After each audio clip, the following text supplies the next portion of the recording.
depois. O Flamengo jogou uma vez depois do Palmeiras, que foi na segunda rodada. Minha pergunta é simples. Hoje, como foi a primeira vez que o Flamengo jogou depois, um dia depois, né? Minha pergunta é, isso condiciona, de alguma forma, mentalmente, psicologicamente, né? O futebol é um esporte psicológico, ou até estrategicamente no jogo, ir para campo, sabendo do resultado de um concorrente direto ao título, muda alguma coisa? E se sim, se eu acho que há um desequilíbrio aí nas configurações dos jogos? Obrigado.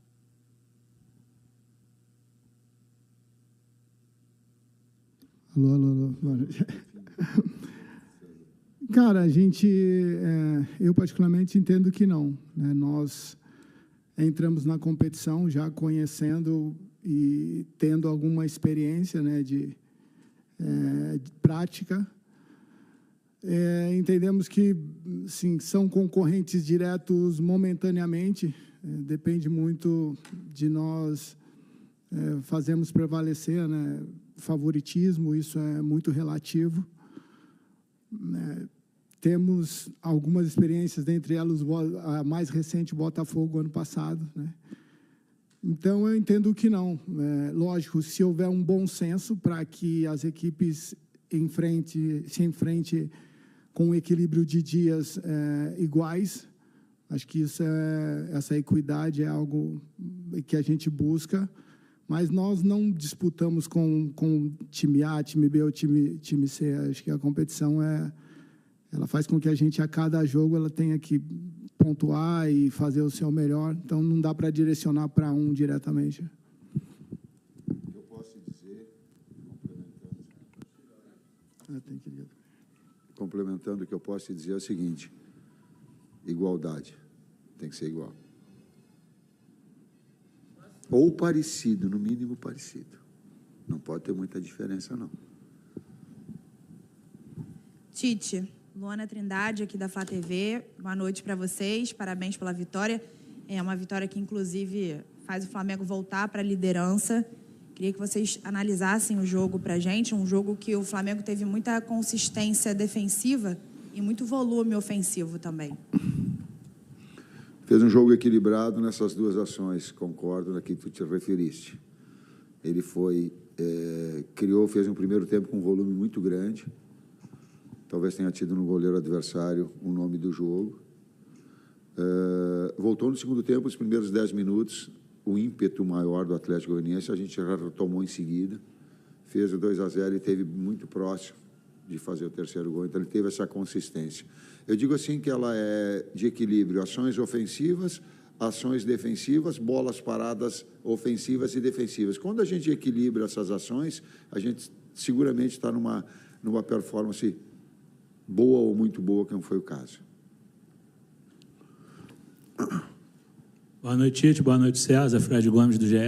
Tite, queria te perguntar em relação à tua escolha pelo Matheus Cunha hoje, o que motivou, se os jogadores que foram descansados hoje, que foram poupados, sei que você não gosta da... Cuidar sem poupar. A gente cuida, a gente não poupa. Ninguém poupa ninguém. E volto a repetir, eu não sou nenhum... Depende do resultado para estar técnico do Flamengo. Se não tem resultado, tu acha que vai ficar como? Então, é cuidar sem poupar. O De La Cruz vinha sentindo já desde... É uma área médica, mas eu vou me permitir, desde da Copa América, os dois tendões muito fortes. A gente tentou ainda, e ele também, para ver se tínhamos a possibilidade de contá-lo no banco, para contar com todo mundo. Não tinha condições. Ele precisava, clinicamente, eu estou até antecipando a isso, né? O Luiz está balançando a cabeça, é da área médica, mas estou antecipando, ele não tinha condições nenhuma. A outra, a gente tem que ter critério e tem que ter bom senso. O Cunha é o goleiro da Copa do Brasil. Não porque eu dei, porque ele é um grande goleiro. E o ano passado, quando tínhamos 3, eu coloquei para a direção. A gente não pode ter 3 grandes goleiros. A gente tem que ter 2 e um menino emergente. O Rossi vem fazendo um grande campeonato. Mas tem ali 2 grandes goleiros. Um para a Copa. E aí, por que eu estou falando de bom senso? A gente vai jogar um jogo decisivo. o jogo anterior, um dos jogos, isso a gente já tinha conversado com a direção, um dos jogos ele ia jogar do Campeonato Brasileiro para que justamente desse a oportunidade de ritmar, de sentir o calor, a pressão, a expectativa. Ele poderia ter sido o jogo contra o Vitória, né, Bruno? A gente colocou essas possibilidades, a gente conversou, do jogo contra Cuiabá, ou esse. As coisas foram desenrolando, esse. Por quê? Porque tem que ter bom senso. Para que possa... E quando eu defini as duas situações, é interessante a grandeza do Rossi, quando eu chamei, juntamente com o Maia, juntamente com o Heller, juntamente com o Lucão, e coloquei, a decisão, ela é de jogar esse jogo, o Cunha também. Por quê? Eu digo, está fazendo um grande campeonato, tem toda uma sequência, Rossi, e nós temos, é também importante.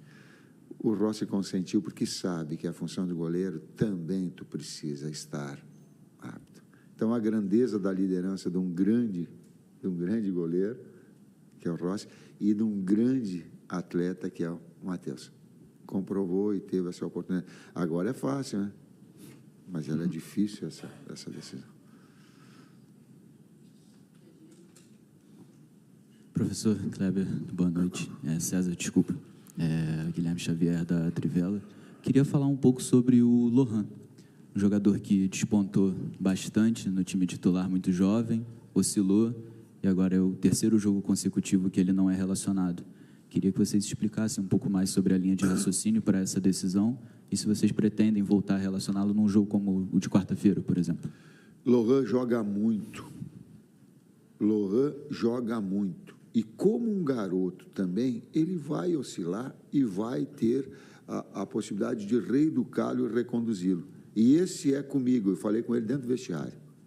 Tipo, tu vai conversar comigo amanhã para conduzir essa situação, porque ela é de evolução, ele é de jogar na base, tal qual o Matheus Gonçalves jogou. E essa formação desses jogadores mais jovens, a gente tem essa experiência. O Kleber é muito próprio de trabalhar com garotos jovens, de ter esse feeling, esse approach. O César não, o César é o mais cascudo daí. Mas de fazer essa condução, essa maturidade, essa calma, para que possa reconduzir e retomar o melhor padrão.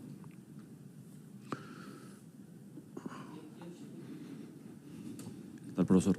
Boa noite. Quería hacer una consulta extracampo. Esta semana conocimos una situación familiar un poco delicada de Eric Pulgar. Y le quería preguntar por cómo lo han abordado como comisión técnica esa situación.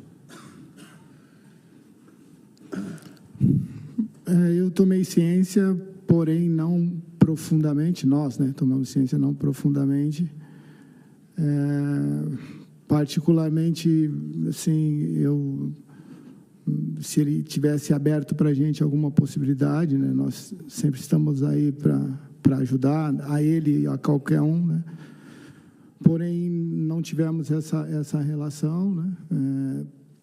Em termos de comportamento para conosco nos treinamentos, não teve nenhuma alteração. Então, entendo que isso é muito particular, né? Não dá para você invadir a vida de alguém, de qualquer pessoa, por mais proximidade que tenha, por mais, né, que possa ajudar sem essa abertura, né? Eu vou invadir. Eu vou invadir. Vou me permitir invadir. O Eric é uma grande pessoa e valoriza a sua família, muito grande. E isso é digno. Isso é muito digno. Ele valoriza os seus familiares e as pessoas próximas. Conceitualmente, isso é de uma dignidade muito grande. Ele é de fazer assim, ó, vem cá, e se sentir acolhido. Ou acolhida, ou acolhidos. Próximo aqui. Boa noite, Tite. Boa noite, César. Léo José, do Coluna do Fla. Ontem, depois da derrota para o Vitória, lá em São Paulo, o Abel Ferreira admitiu que o Palmeiras passa por um mau momento, né? E eu queria saber de vocês se a comissão técnica usa a fase negativa do adversário, no caso do Palmeiras, para quarta-feira, se usa essa fase, esse momento negativo para projetar alguma coisa, algum ponto específico da preparação do Flamengo para esse jogo contra o Palmeiras na próxima quarta? Cara, nós temos que cuidar de nós, né? A gente tem diariamente aí muita coisa a ajustar, a resolver, enfim. Não dá para direcionar para um determinado clube, independente do que eles possam estar passando lá. Acho que o nosso dever é estar extraindo o máximo de cada um aqui, nos preocupando com o dia a dia. Quando for enfrentar o Palmeiras, sim, ter todo o cuidado, como sempre foi aqui o retrospecto nosso, não só para o Palmeiras, mas para toda e qualquer equipe. Então, é nesse sentido que eu enxergo, né? A gente, fazendo o nosso melhor, independente do adversário, a gente vai estar próximo aí de fazer um bom jogo, com um bom diagnóstico e, consequentemente, desse bom jogo trazer um bom resultado para a gente.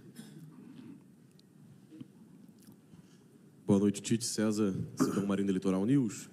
Professor, eu lembro que lá em Manaus, depois do jogo contra o Amazonas, eu te perguntei sobre o gol, né? O Matheus Cunha era o titular. Você acabou de citar que o Matheus é o goleiro titular da Copa. Então dá para cravar, quarta-feira ele começa o jogo contra o Palmeiras. E se for isso, qual a importância de ter um goleiro que sofreu apenas um gol na temporada como goleiro do Flamengo? E hoje o Flamengo novamente não sofreu gols, né? Eram 7 jogos, 10 gols ao todo, sofreu gols em todos esses compromissos. Qual a importância e como você conversou com o Matheus Cunha? Porque no ano passado ele falha na Copa do Brasil e aí gera a mudança do Sampaoli na ocasião de tirar o Matheus Cunha e colocar o Rossi para o jogo da volta contra o São Paulo na final. Obrigado. Recortes passados e são situações. Quantas vezes vocês aconteceram de errar nas atividades profissionais de vocês e reconduzir já no outro dia e tal? Porque esse é um processo todo de maturidade e de evolução. Isso é perfeitamente natural. Nós estamos falando do Lohan em relação a isso. E todos nós. É um processo de vida constantemente evolutivo. A outra parte é de tomar gol. Não é o goleiro que toma gol, é uma equipe que sofre gols. Não é uma equipe, não é um centroavante que faz gol goleador, é uma equipe que constrói. A gente tem que ter essa percepção. Se não tiver essa percepção, a gente fica individualizando. E futebol definitivamente não é um esporte individual. Aliás, até esportes individuais, eles têm toda um aparato de fisioterapeuta, de fisiologia, de psicólogo, olhem as Olimpíadas e a gente tem a condição de ver. Então, é multifatorial. Quarta-feira o Matheus é titular, sim.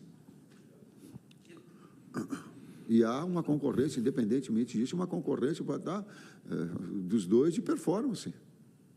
Ela é de qualidade, ela não é definir tu é esse, tu é aquele, tu é na Copa do Brasil, tu é os outros. É oportunidade.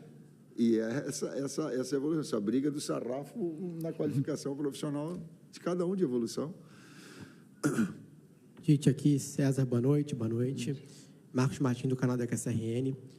Eu queria te perguntar, Tite, a respeito de alguns avanços ali no nosso lado esquerdo que o Atlético Goianiense realizou. Você citou a abertura do segundo tempo, né, que ocorreu um avanço ali, a defesa do Matheus Cunha no cabeceio, mas na reta final ali do primeiro tempo também ocorreram 2 avanços ali em sequência do Atlético Goianiense. E aproveitar a pergunta em relação ao setor do lado esquerdo, se o Cebolinha ele retornou bem fisicamente, no aspecto físico ali, porque em alguns momentos da partida aparenta oscilar um pouco nessa questão. Queria te perguntar a respeito dessas 2 questões. Taticamente, os avanços do adversário do lado esquerdo, e o Cebolinha individualmente. Vou falar o que nós estávamos conversando dentro do vestiário, e eu falei para o Bruno e para a comissão técnica que estava toda ali, eu digo, ó, o último campeonato brasileiro que eu disputei como técnico foi 2016. Depois acompanhei, é lógico, jogos, vindo, televisão, só que aí tu vivenciando ele, tu sentindo ele no enfrentamento, é outra coisa. Por que eu estou falando isso? até 2016, eu não vi um campeonato onde a parte de baixo está tão para cima e a parte de cima, teoricamente, está tão para baixo e ele está mais achatado. Não tem nenhum jogo que eu vi de outras equipes também que dizem assim, ó, esse jogo foi com uma facilidade maior que venceu. E não vai ser. Então, Atlético Goianiense é boa equipe, muito bem dirigida. Hoje tu tem toda a qualidade em termos físicos, eles estarem sempre na plenitude. Os jogos é muito achatado, o campeonato é muito difícil, muito achatado. Bom, acho que é isso mesmo, essa igualdade, né? Esse equilíbrio na competição faz com que determinados momentos do jogo a equipe adversária, né, ela vai ter mais posse, vai criar mais oportunidades, ninguém é soberano 100% dos minutos. O importante é que nós, nesses momentos, né, a gente conseguiu controlar e já tínhamos feito um estudo sobre as forças do adversário e conseguimos neutralizá-las, né? Finalizaram, mas não se conseguiram concluir em gol. Fisicamente, sim. Tá no processo de retomada. Normalmente, quando o jogador fica um certo tempo, a gente precisa, é natural. É natural que ele venha buscar. Está no processo evolutivo. A última pergunta aqui. Tite, César, boa noite, parabéns pela vitória. Dois jogadores com altíssima minutagem, né, vêm sendo importantíssimos para o Flamengo, o atacante Pedro e o meia Gerson. O Pedro, inclusive, recebeu o terceiro cartão amarelo, não joga diante do São Paulo pelo Brasileiro, mas está à disposição para quarta-feira. E o Gerson, que é um fenômeno, se eu não me engano, 20 jogos seguidos pelo Flamengo, ele que passou por uma situação dificílima, que foi uma cirurgia no rim, e cuja importância extrapola a questão técnica, né? Ele que é o capitão e um dos líderes da equipe. Como é que está sendo trabalhada essa situação desses jogadores que, obviamente, devem estar sentindo essa sequência? E, no caso até do Pedro, né, com as opções do Carlinhos e do Gabriel Barbosa, que, inclusive, foram importantes mais uma vez, hoje foram utilizados, depois de terem sido muito importantes, diante do Vitória, lá em Salvador. Bom, são dois atletas que importantes para a equipe, né? Nós já fizemos essa gestão de minutos com o Pedro na última partida, hoje também. No caso do Gerson, nós estamos utilizando especificamente em dois setores, né? No jogo passado até como um primeiro meio-campista. Tudo isso respaldado pelo departamento médico, né? Todo pós-jogo nosso tem essa revisão física, clínica, para que a gente, como o Tite acabou na primeira pergunta falando sobre o De La Cruz, nenhum atleta vem para campo sem a condição e nem permanece em campo sem uma condição específica para isso. Então, o Gerson e o Pedro merecem, né, assim, um cuidado maior e a gente tem tido esse cuidado. Ok, obrigado, boa noite. Valeu. É isso, show. Então, fim da entrevista coletiva do técnico Tite, também do auxiliar César Sampaio.